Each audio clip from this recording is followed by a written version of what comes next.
Napoléon, victoire épique. 6. Les grandes victoires militaires de Napoléon. À peine couronné empereur, Napoléon doit affronter une nouvelle coalition d'États européens, menée par l'Autriche, la Russie et le Royaume-Uni. C'est le début d'une série de campagnes qui vont forger sa légende. En 1805, il réalise l'un de ses exploits militaires les plus célèbres, la bataille d'Austerlitz, surnommée la bataille des Trois Empereurs. Face aux forces austro-russes, Napoléon utilise des manœuvres stratégiques brillantes, feignant la faiblesse pour mieux surprendre l'ennemi. La victoire est totale et confirme son génie militaire. 2 ans plus tard, en 1807, il remporte une autre victoire décisive à Friedland, qui contraint la Russie à signer le traité de Tilsit. Ce traité symbolise l'apogée de l'influence française en Europe.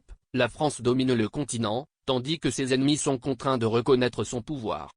Napoléon restructure l'Europe selon sa vision.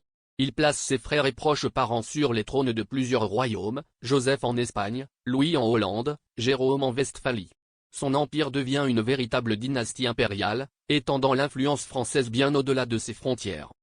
Cependant, malgré ses triomphes, certains nuages apparaissent déjà à l'horizon. L'Angleterre, protégée par sa supériorité navale, reste invincible. La bataille de Trafalgar en 1805, où l'amiral Nelson détruit la flotte franco-espagnole, confirme que Napoléon ne pourra jamais envahir l'île britannique. Ainsi, son destin se dessine, il régnera sur la terre, mais la mer restera hors de sa portée. Et bientôt, ses campagnes incessantes vont éveiller des résistances et des révoltes.